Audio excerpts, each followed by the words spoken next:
Vai ter uma audiência pública na próxima semana da construção aí de um novo aterro sanitário em Ponta Grossa. Ué? Mais um. Mas não tem aterro sanitário em Ponta Grossa. Ah, em Teixeira, né? É. Destinação em Teixeira.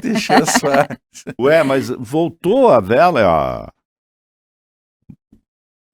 de novo? Então, agora vai ser feito a apresentação do estudo de impacto ambiental e relatório de impacto ambiental, o chamado EIA-RIMA, dia 19 no Hotel Bourbon. E é para licenciamento ambiental de um aterro de resíduos, classe 2, né? E aterro sanitário do município. O IAT, né? Ele fez o lançamento ali, né? Convocando a população para audiência pública, mas não falou aonde e qual é o aterro, né? Ele só comenta ali que é para licenciamento de um aterro. Mas já tem aí informação extraoficial, que é o aterro localizado na região da Bocaina ali. Que já faz horas que lidam com esse aterro, né? Eu estava vendo aqui, ó, em 2018, lá quando começou aquela história de fecha o Botuquara e tal, essa empresa ia fazer um licenciamento emergencial. Isso. O que me chama a atenção é que de 2018 a 2022, nós estamos tratando do EIA-RIMA, ou será que pararam isso? Porque estão falando do EIA-RIMA dessa empresa 4 anos depois. Mas é a montagem, né? De todo o procedimento. O licenciamento, que é aquela história que a gente fala da burocracia e da demora. Hoje o negócio é o seguinte, o cara faz o licenciamento e vem no empreendimento, porque o licenciamento já vale o papel vale. O empreendimento não vale nada, você tem que fazer tudo. O papel é que é o ponto. Isso aí esse não é o Brasil que queremos. Com 4 anos para fazer um estudo de impacto, para daí uma audiência pública, para daí ver se vai licenciar, mas quanto tempo demora isso aqui? E essa é só a parte inicial, né? Pois é, do licenciamento. então ainda tem mais né? Esse dia a gente estava discutindo lá a questão dos cartórios, né, Gustavo? Cartórios, tem que reconhecer a assinatura, não sei o que, é uma burocracia toda que só no Brasil que acontece essa história de cartório. Sabe que eu dei uma pesquisada, tem alguns outros países, né? Ele vem lá do... tudo que for português, que tiver colonização portuguesa, isso. Tem cartório.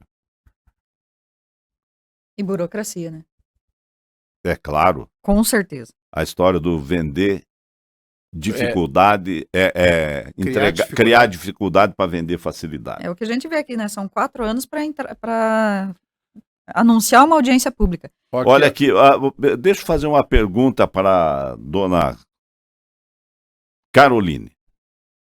Uma ponte sobre lá a Baía de Guaratuba gera impacto ambiental? Sempre gera. Sempre. Qualquer tipo de ação que você vai fazer, né, gera impacto ambiental. Só que existe a compensação desse tipo de impacto. E você tem que ver também qual que vai ser o benefício para a população, para os usuários em relação a isso, né? E o estudo vai aqui também em relação ao seguinte: ali, a região de Guaratuba, onde vão fazer uma ponte ali, utilizava-se as balsas. Qual é o impacto que essas balsas causam e qual é o impacto que uma ponte vai criar depois a longo prazo? Muito bem. Vou perguntar para Gustavo Ribas Neto, nesta mesma linha dos verdes. Não sei se é verde ou se é qualquer coisa assim. A terra é azul, não é verde. Colher um pé de soja causa impacto ambiental? Não, a soja, ao contrário. Soja sequestra carbono. Não. Eu quero você saber. Quer outro, não é o carbono que você quer. Eu quero saber se colher um pé de soja causa impacto ambiental. Na teoria aqui da Carol, causa, né? Na prática, o que a gente faz na hora que a gente colhe, planta e tal, a gente gera o solo que a gente tem, que se torna mais produtivo em relação a isso. Agora, tudo depende do qual é o teu ponto de vista. Tem gente que pode achar que você melhorar o solo para produzir melhor não é adequado. Você está mudando, inclusive, o perfil daquele microecossistema, né? Porque uma terra com acidez e tal é um tipo de vegetação que tem, inclusive as nossas terras, os Campos Gerais, é terra fraca. Porque se fosse terra forte, era Matos Gerais. Antigamente, se você quer saber onde é que tem terra, a melhor terra é terra de mato. A melhor terra, a qualidade da terra. Não seria Campos Gerais e sim Matos Gerais. Matos Gerais. Onde você tem o norte do Paraná, que era Matos Gerais, né? Lá sim, lá você tinha uma terra que você tira, suprime a floresta e planta, ela produz. Se você jogasse para produzir no campo aqui, colocasse a soja no Campos Gerais do jeito que estava, você não ia produzir. Nos Matos Gerais ia produzir. E era como se fazia, né?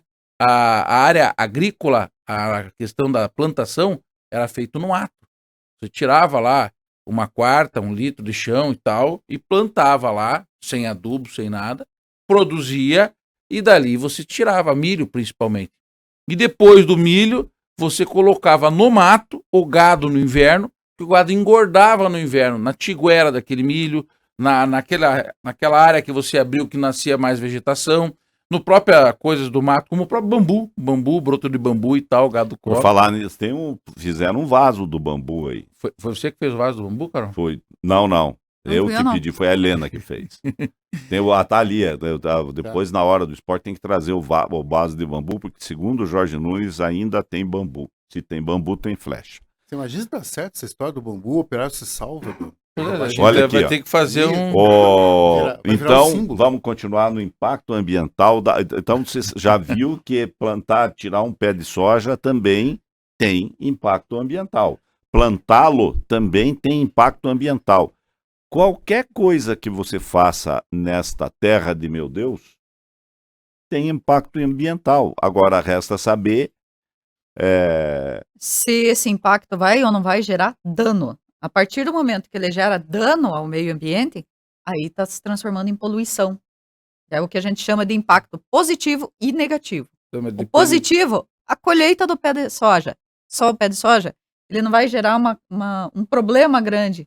Mas a maquininha que está colhendo lá, a base de óleo diesel ali, combustível fóssil, que o Gustavo Ribas Neto utiliza, está jogando fuligem e outras coisas na atmosfera. Coitado da máquina. Não queira. É uma lá no meio de um não campo. Não interessa, tá gerando. Ué? Mas o ônibus ele gera o impacto. Claro que gera. Mas tudo vai gerar, né? Até tudo gera, qualquer ação nossa. O peido das vacas não gera Coitado dos bichos. Gera impacto. Aí você vai ver se isso aí vai se transformar em poluição ou não. O Paulo Bertolini estava falando para ele ontem, mandei uma mensagem para ele no Instagram, ele tá ali, e falei, olha, ele tava viajando, falei, tá na hora de você voltar. Daí ele falou, já voltei. E agora ele tá dizendo aqui, calcário, calpar, fazendo propaganda. O calcário foi a gente corrige a acidez do solo e permitiu mas plantar. Tem que falar, Paulo, querido tá Paulo, nobre Paulo, para retirar o calcário do solo causa impacto ambiental. Causa. Na sua mina de calcário causa um baita de um impacto ambiental. Impacto ambiental. Eu não estou dizendo que... Dano. Que é dano ambiental. Sim. É diferente. É impacto. Até que provavelmente, depois que o Paulo retira o calcário dele lá, ele tem que repor a vegetação lá. E ele está dizendo aqui, ó, conversa doida, vamos comer o quê? Broto de bambu? O Paulo tem que vamos puxar a orelha no ar dele. Ele não está escutando o programa todo dia.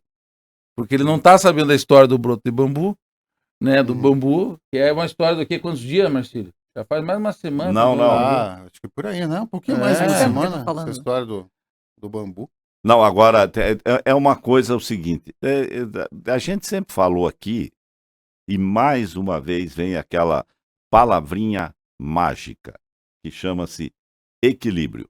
Uhum. Se você não tiver equilíbrio, você não retira o calcário lá, se o Paulo não retira o calcário lá para pôr na terra do Gustavo, o Gustavo não vai produzir tanta soja. Se ele não produz tanta soja, depois vai faltar azeite para nós fritar as batatas ali no mercado. Mais do que azeite, até a batata. Vai faltar até as batatas. Não, tudo bem, tá bom. Então tudo chama-se equilíbrio. Então, agora não pode fazer o que fizeram lá, né, Schweinberger, lá na tua Alemanha, que pegaram e quiseram trocar numa paulada só a força energética da Alemanha, que consome muito, mas muito mesmo. Carvão mineral. Quiseram tirar lá para pôr, segundo... Por isso que é o tal negócio do equilíbrio. Não pode. Não, vamos pegar o gás russo lá. Daí agora ontem os russos foram lá e deram uns tirinhos no gasoduto lá e mobilizaram os dois, acabaram com os dois gasodutos lá. Agora ficou bonito. Agora ficou bonito. Mas cadê a Greta? Deve estar sentada na porta de algum lugar. Ali, né? Porta colégio. Não, ela não, que porta colégio. Não tá não vai mexer com isso, né? O sucesso que fez, agora ela está aproveitando no Caribe, as moedinhas que caíram na capa do violino. Só que usam, né, a descarte ali. Faltou a palavra agora, né?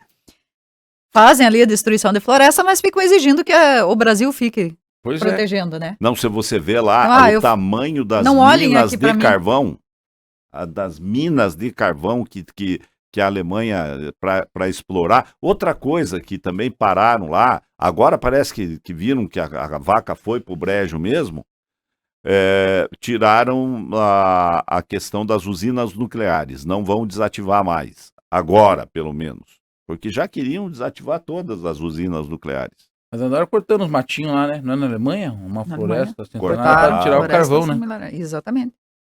Aí não está. Mas aqui na nossa Amazônia não pode mexer. Não, nem o que tirou legalmente não pode. Não, nem o licenciado. Não, inclusive a União Europeia está exigindo isso agora, né? Claro, eles criaram uma linha de corte lá em 2018, 2019. Afinal de contas, teve uma empresa vencedora da ponte de Guaratuba? A gente foi não sei aonde. Teve, né? Sim, muito bem. Teve uma empresa.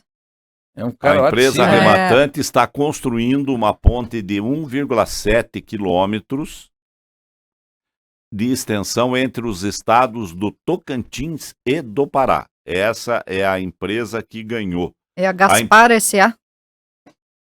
Gaspar S.A., com proposta no valor de 399.799.011 Não entendi o porquê do 11 centavos, mas é isso.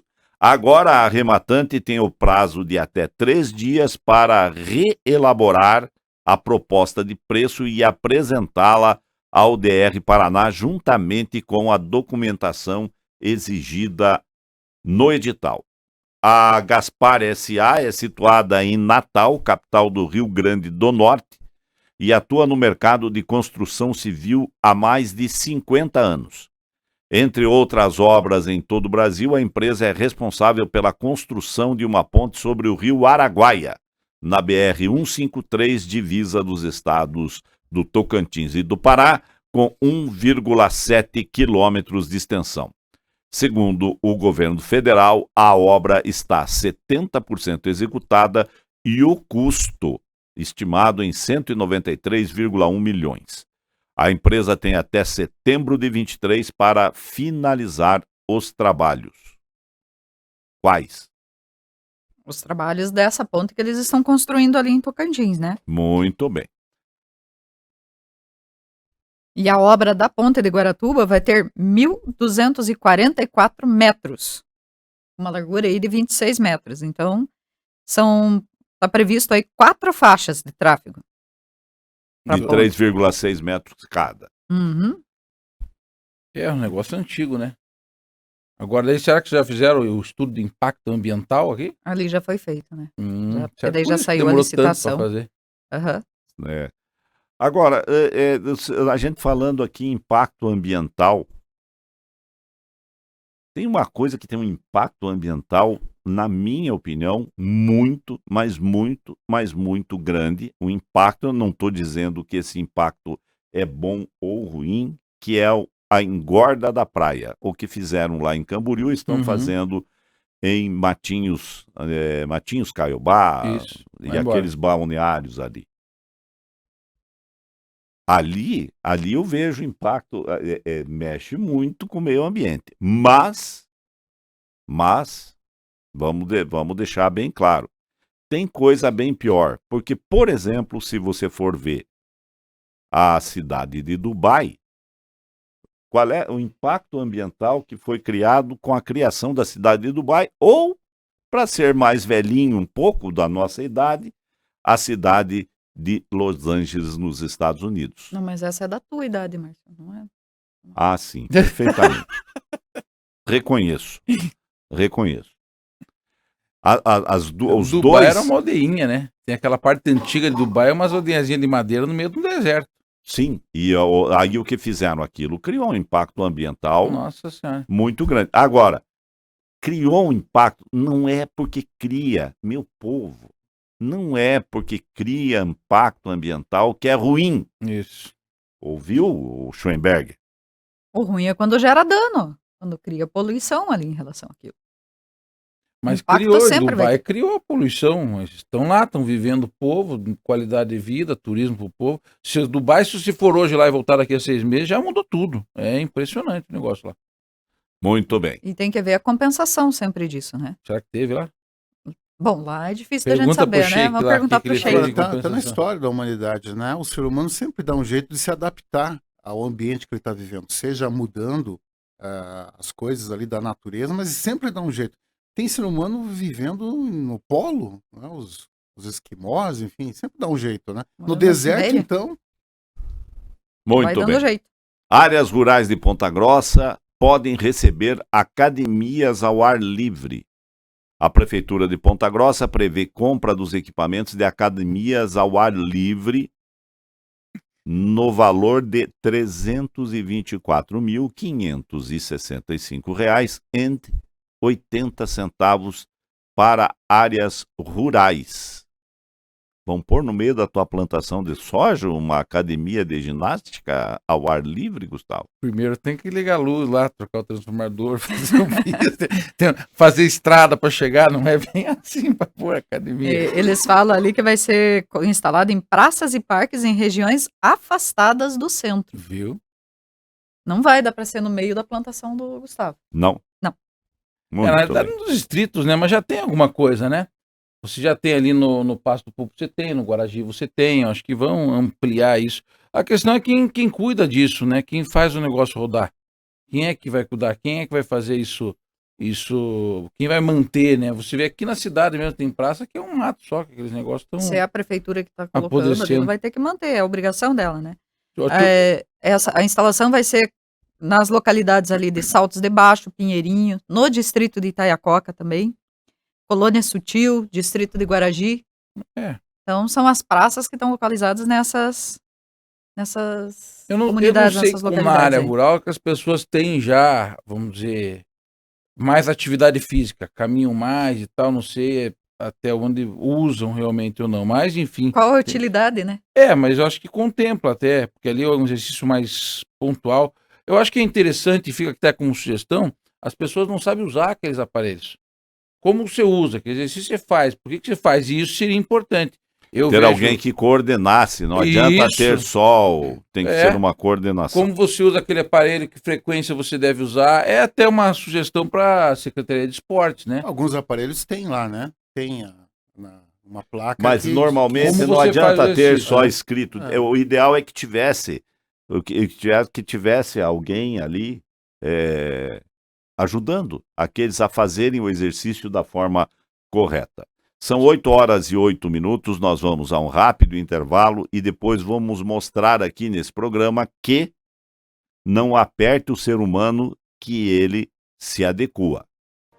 A Hyundai, juntamente com a Iveco,